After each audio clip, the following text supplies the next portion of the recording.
ከተማ ሮም ኣብ ዝርከብ ሓደ ዓብይ ሙዚየም መርማሪ ጆን 300 ሚልዮን ዶላር ዋጋ ተውፅእ ወርቃማ እንቋቑሖ ኮካ የፍስሰላ እሞ ፌክ ስለ ዝነበረት ትመክኽ።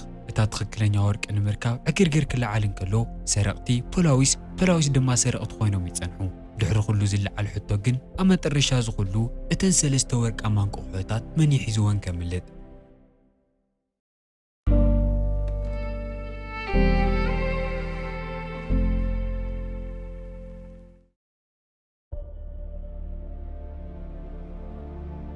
ፊልምና ዝጅምር ኣብ ጣልያን ኣብ ከተማ ሮም እዩ። እቶም ናይ ዓለምና ዝኸበሩን ዝወለጹን ዝበሃሉ ቅርሳቅርሲ ዝቕመጠሉ ሙዚየም። ኣብቲ ሰዓት ዋና መርማሪ ጆን ናብቲ ሙዚየም እናመፀ ንሪኦ። መፂሉ ዘሎ ምክንያት ግን በቲ ቅርሳቅርሲ እናርአየ ንክዘናጋዕ ዘይኮነስ ንክሕልዮ እዩ። ኢንተርፖል እቲ ናይ ዓለም ቀዳማይ ናይ ቅርሳቅርሲ ሰራቂ ኖለን ናብቲ ቦታ ከም ዝመፅን ሓንቲ ካብታ ናይ ክሊዮፓትራ ወርቃማ ወርቂ ክሰርቕ ከም ዝዳለሎን ሓበሬታ በፂሕዎም ኣሎ። እዛ እንቋቑሖ ብቐሊሉ ስለ ዘይትትካእ ዋጋኣ ይፍለጥን ብጣዕሚ ግን ክባር። ጆን እንከይዶም ገየ ናብታ እንቋቑሖ ትቕመጠላ ክፍሊ ይኸይድ እሞ ነቲ ዳይሬክተር ከጠንቅቆ ይምክር። እቲ ሰብኣይ ግን ጆን ምንም ኣይተገደሰሉን። እቲ ናይ ሓለዋ ሲስተሞም ብጣዕሚ ሓያል ካብ ምዃኑ ዝተልዓለ ሃመማ እውን ከም ዘይሕልፍ የረድኦ። ጆን ግን ኣይኣመነን።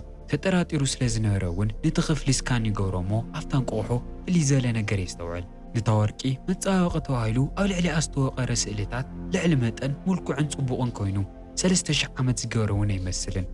ጆን ካብ ሓደ ቆልዓ ናይ ኮካ መስተ ይቕበል እሞ ናብቲ እንቋቑሖ ከፍሶ እንከሎ እቲ ወርቂ ፌክ ስለ ዝነበረ ሽዑን ሽዑ ይመክኽ። እታ ትክክለኛ ወርቂ ተሰሪቓ ምዃና ምስ ፈለጡ እውን ብፍጥነት ኣላርም ይውላዕ። ኩሉ ሰብ ተደናጊጹሉ ዝነበረ ሰዓት ኖለን ቅልቅል ይብል እሞ ጃክ ዋላ ገጹ ርእይዎ ይፍለጥ ንሱ ምዃኑ ርግፀኛ ስለ ዝኾነ ሲዕብዎ ይጎይ። ጆን ክጎይ እንከሎ ብጣዕሚ ይፈጣን ነይሩ። ግን ከዓ ኖለን ናይ ፓርኮር ብቕዓት ስለ ዝነበሮ ብቐሊሉ የመለጥ። ግን ጆን እውን ቀሊል ሰብ ኣይነበረን። ሓሊፉ ጸኒሑ ይሓፅሮ እሞ ኖለን እታ ሽጉጥ ደርዩ ክሓድም ይሞክር። ግን ብሓደ በቲ መስኮት ይነጥሩ እሞ ጃክ ሕጂ እውን ብገለ ቀጢን ቱቦ ተንሸራቲቱ ይሃድም። ግን ጆን ሕጂ እውን ተስፋ ኣይቆረፀን። ናብ መኪናኡ ኣትዩ እቶም ናይ ሮም ጥንታውያን ጽርግያታት ብፍጥነት ይስዕቦ። ኖለን ግን ናይ ዓለምና ቀዳማይ ሰራቂ ዝተባሃለ ንዋዛ ኣይኮነን። በሊሕ ስለ ዝነበረ እውን ብቐሊሉ የምልጠሉ። ድሕሪ 56 ሰዓታት ኖለን ባሊብ ዝበሃል ዓዲ እታ ዝሰረቓ ወርቂ ሒዙ ይዕርፍ እዩ ዘሎ። ናይ ዓለም ቀዳማይ ሰራቂ ኢሉ ንባዕሉ ተዛሪቦም ከይወድእ እውን ጃክን እቶም ናይ ኢንተርፖል ወታደራትን ኣብ ገዝኡ ለካ ይጽበይዎ እዮም ነይሮም። ኖለን ብጣዕሚ ይደንጊጹ። ጃክ ክሳብ ዝነግሮ ድማ ከመይ ገይሮም ከም ዝረኸብዎን ቀዲሞሞ ከም ዝመፁን ብጣዕሚ እዩ ገሪምዎ ነይሩ።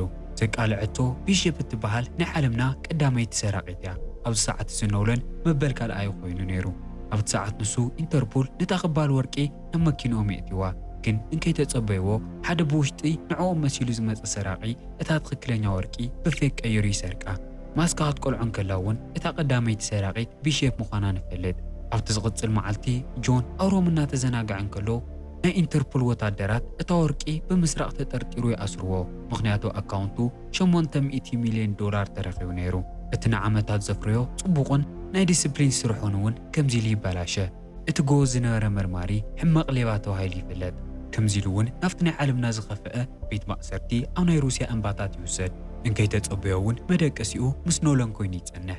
ሕጂ ካብቲ እስረቤት ብሓደ ንምምላጥ ብሓደ ዘይምስራሕ መማረፂ ይነበሮምን። ኣብዚ ብዛሕሊ ዝተመልአ እስረቤት ኮይኖም እውን ኖለን ኩሉ ዝተፈጠረ ነገር ሓደ ብሓደ ንጆን የረድኦ። ንጆን እሲራቶንያ እታ ሓደገኛ ሰራቂት ቢሸፕ እያ። ጆን ዘይፈለጦ ነገር እታ ሓንቲ ወርቂ ንሳ ብጣዕሚ ዋላ ክባር ትኾን ዳ እምበር ንወይና ዋጋ የብላን። ምክንያቱ ምስተን 3 ካልኦት ወርቅታት ተተኣኪባ ጥራሕያ ዋጋኣ ገደብ ዘይብሉ ዝኸውን። ምክንያቱ እውን ሓደ ናይ ግብፂ ሚልዮነር ጓሉ ቅድሚ ምምርዓያ እተን 3 ወርቂ ንዘምፀሉ 300 ሚልዮን ከም ዝኸፍል ቃል ኣትዩ ስለ ዝነበረ እዩ። እተን ክልተ ወርቅታት ተረኺበን እየን። እታ ሳልሰይቲ እንቋቑሖ ግን ገና ኣይተረኸበትን። ኖለን እውን ቅድሚ ንስኻ መፂኻ ፕላነይ ምብልሻይካ ን3 እንቋቑሖ ክእልሽዩ ዕላማ ነይሩ ኢሉ ይነግሮ። ቢሸፕ እውን እዘን ወርቂ እንቋቑሖታት ትእልሸን ከም ዘላ ግልፂ ነይሩ።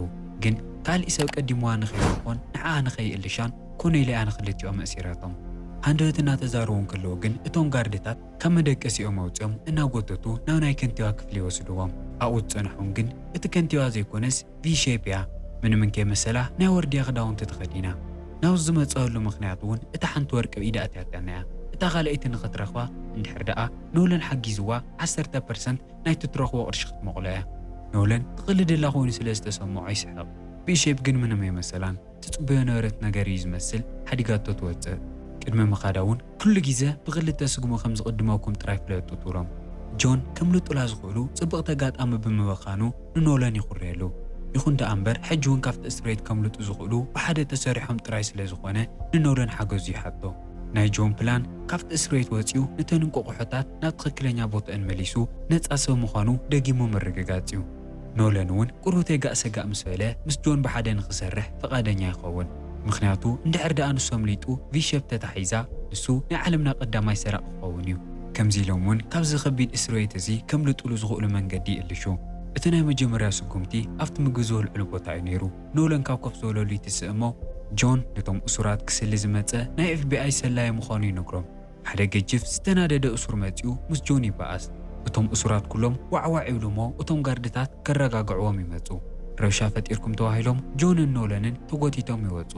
ጆን ብዝገበሮ ነገር ሓሪቑ ሓኒቑ የፈራርሖ። ኖለን ድማ ትኽክለኛ ፕላኑ ካሊእ ከም ዝነበረ ረዲኡ ኣብ መንጎ ትዕግርገር እቶም ጋርድታት ማዕፆታት ንምኽፋት ዝጥቀሙላ ካርዲ ከም ዝሰረቐ ይርዮ። ጆን እውን እታ ካርዲ ምስ ረአየ ቁሩተይ ይረጋጋ። ንምሸቱ ምውጋዕ ክጅምሩ ከለዉ ኖለን ንምንታይ ናይ ዓለምና ቀዳማይ ሰራቂ ከም ዝኾነ ይነግሮ። ቆልዓ ከሎ ኣቦኡ ፖሊስ ከም ዝነበረን ትኹረቱ ከም ዘይህቦ ነበረን ይዝክር። ናይ ኣቦኡ ትኹረት ብጣዕሚ ዝደሊ ዝነበረ ኖለን እውን ፖላዊስ ንመን እዮም ልዕሊ መጠን ዝግደሱ ኢሉ ይሓስብ እሞ ሰረቕቲ ምዃኖም ምስ ፈለጠ ሰራቂ ክኸውን ወሲኑ። እቲ መማረፂ ንሱ እውን ሙሉእ ህይወቱ ዝቕይር ይኸውን። ጆን እዚ ክሰምዕ እንከሎ ንኖለን ኣመና ይሕዝነሉ። ግን ኣብቲ ዝቕፅል መዓልቲ ካብቲ እስር ቤት ዘምልጡሉ ፕላን ምትግባር ይጅምሩ። መጀመርያ ቦምቢ ክሰርሑ ስለ ዝነበሮም ሳሙና፣ ሳልፈሪክ ኣሲድን ዝተወሰኑ መኣድናትን የድልይዎም ነይሮም። ተሳኺዕሎም እቲ ቦምቢ ከፈንጅርዎም ከለዉ እውን ኣብ ውሽጢ እቲ ቤት ማእሰርቲ ሓያል ዕግርግር የልዕል። እቶም ጋርድታት ትኹረቶም ተሰሪቖም ስለ ዝነበሩ እውን ጎዮም ንኽወፁ ዕድል ይረኽቡ። ድሕሪኡ እቲ ተዳኺሙ ነበረ መንደቕ ሓንቲ እምኒ መሲቶም የፍርስዎ እሞ ካብቲ እስር ቤት ሓንኪቦም ክሃድሙ ይሞክሩ። በቲ ወገን ሰንኪቲ ዝተፈጠረ ፈንጂ ኣብቲ እስር ቤት ሓያል ዕግርግር ይኔ። እቶም ጋርድታት ብፍጥነት ይስዕዎም ኣለዉ። ንሶም እውን ናብቲ መሻገሪ ድልድል በፂሖም ተጠንቂቖም ይሕንክዉ ኣለዉ። ኣብ ፍርቂ ምስ በፅሑ ኖለን ሸተት ይብሎ እሞ ንኽጸድፍ ቁሩተይ ይቐርዮ። ጆን ኣብ ትኽክለኛ ሰዓት ድማ ደጊፉ የድሕኖ። ኣብቲ ጥቖም ሄሊኮፕተር ነይራ።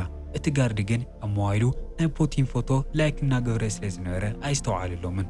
ጆን ድማ ብፍጥነት ከይዱ ብቴስታ ወቂዑ ንኡ የስሕቶ እሞ ናብቲ ሄሊኮፕተር ይስቀሉ። ጆን ብድሕሪት ስለ ዝፅንሐ ሮኬት ይትኮሶ እሞ እቲ ድልድል ተበጢሱ ኣብ ሓደ ጫፍ ይንጥልጠል። ኖለን እታ ሄሊኮፕተር የዕላ ንጆን ሓዲግዎ ዝኸይድ እዩ ዝመስል። ግን ኣይዒልዋነ ነቶም ብድሕሪት ነበሩ ወታደራት ንኽትኩስ እምበር ንጆን ሓዲግዎ ክኸይድ ኣይኮነን። ጆን እታ ዕድል ይጥቀመላ እሞ ጎዩ ናብቲ ሄሊኮፕተር ይስቃል። ግን እንከይዶም ጎዩ እቶም ወታደራት ካሊእ ሚሳኤል ይትኩስሎም። ጆን ድማ ፈጢኑ እቲ ካልኣይ ማዕጾ ይኸፍቶ እሞ እታ ሮኬት ናብታ ሄሊኮፕተር በቲ ሓደ ማዕጾ ኣትያ በቲ ካልኣይ ትወፅእ። በቲ ወገን ቪሼፕ ትጽበዮም ስለ ዝነበረት ርሕቕ ኢላ ኩሉ ነገር ትከታተል ኢላ። ኣብ ለንደን ኮይና እውን ብናይ ዘይፍለጥ ሰብ ኮምፒተር ንኢንተርፖል ጆንና ኖለን ካብ እስር ቤት ከም ዘምለጡ ትነግሮም። በቲ ወገን እቶም ክልተ ኣዕርኽቲ ናይ ኖለን ናይ ቀረባ ዓርኪ ዝኾነ ቴሚ ይረኽቦ እሞ ሓዳሽ ኣየር ይህቦ። ኖለን እታ ካልኣይቲ እንቋቑሖ ኣበይ ከም ዘላ ጻርዩ ይጸንሕ። ኣብ ስፔን ምስ ሓደ ፍሉጥ ናይ መሳርሒ ነጋዲኣ ዘላ ኣበይ ከም ዘሎ ገዝኡ እውን ፈሊጦም ናብኡ እዮም ዝኸዱ ኣለዉ። ሓሳቦም ብጣዕሚ ያቐላል። ኣሽኪዕኻ ናብ ገዝኡ እተሞ እታ እንቋቑሖ ሒዝካ ውፃእ። ግን ከዓ ብጣዕሚ ሓደገኛ። ገዝኡ ካብ ቤት መንግስቲ ኣይፍለን። በብኣንጎልኡ ብዙሓት ጋርድታት ኣለዉ። ሕድሕድ ፀግዒ እቲ ገዛ ድማ ልዕሊ 9 ካሜራታት እየን ዝሕልዮ። እታ እንቋቑሖ ፍርቂ ሜትሮ ታይቴንየም ብዝተሰርሐ ካዝና እያ ተዓፅያ ዘላ። ኣብ ልዕሊ ዝኹሉ ግን እቲ ኦፕሬሽን ብዝተሳኽዐ ኩነታት ንምውዳእ ናይ AI ሓገዝ ይጥቀሙ። ምክንያቱ እታ ካዝና ብገጹ ጥራሕ እያ ትኽፈት። ካብኡ ብዝቐፅለ ሞባይሉ ከም ገለ ገይሮም ይሰርቅዎ እሞ ዝተረፈ ፓስወርዳት ይረኽብዎ።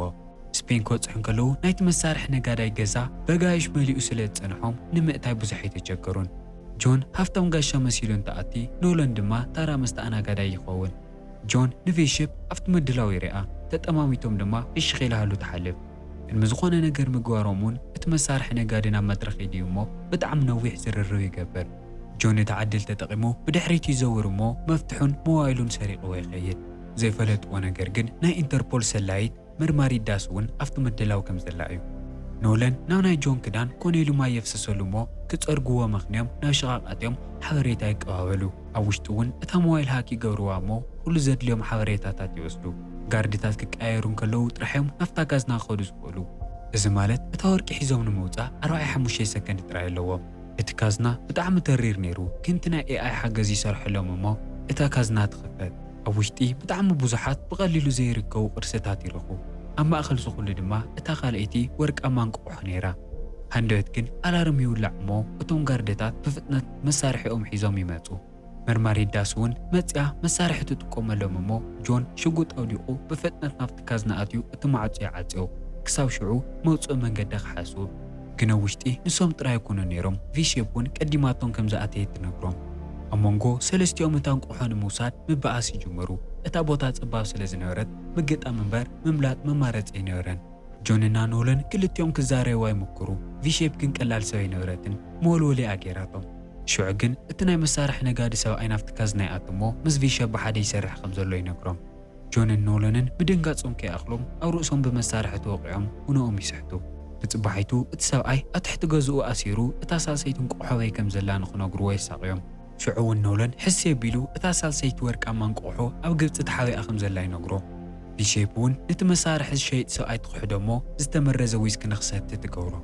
اتساعي امين واصل زنوره زاوتو ويس كساتيو هندوت يودو بيشيبون الناس حقت اتاخلايتن قحو حيزا حديقاتهم تخيد دحر سكندات اتساعي تسمو عينتو بتخكل رئيس لزينوره في شيء بنا مسؤولو ديوالاتاي اتدغاغامي تقصلهم جنب قاطامي نعوم زي كونس نتأثير ونور جمدي وقعه دحر خندي مكرا تفتحهم نوغوي وصمو وصم اما اخلنا يبول مباس ميدا يرقوا انكي ترغاغعون حدا تصليم ججف بعراي اتن بلح تقرانو طقيمو نوغوي يمصم نولن زباسو مسيلو تطويبل اتو عراي كمصن كلوغن يهدممو نجوني وقو دحرس توسنه مكراون امليطوم نافت زرئنا رسه تحويسوم يخدو نمشتو نغرات مسترغاغعلهم كفت عدن مملات جون قلص خوينن نولن حدا غداي ينغرو نسقول عنكلو ابو سراقي نيرو صانن كلو حديغو سلاز طفاون بتحم صليو كوم ازولو لياو كاسر سلاز دليون كونيل بوليس كم زغونه نولن يردو نولنون ناكلتيون قنزا تمساسالاي سلاز نوره يامنمو اتاسالسيت ورقي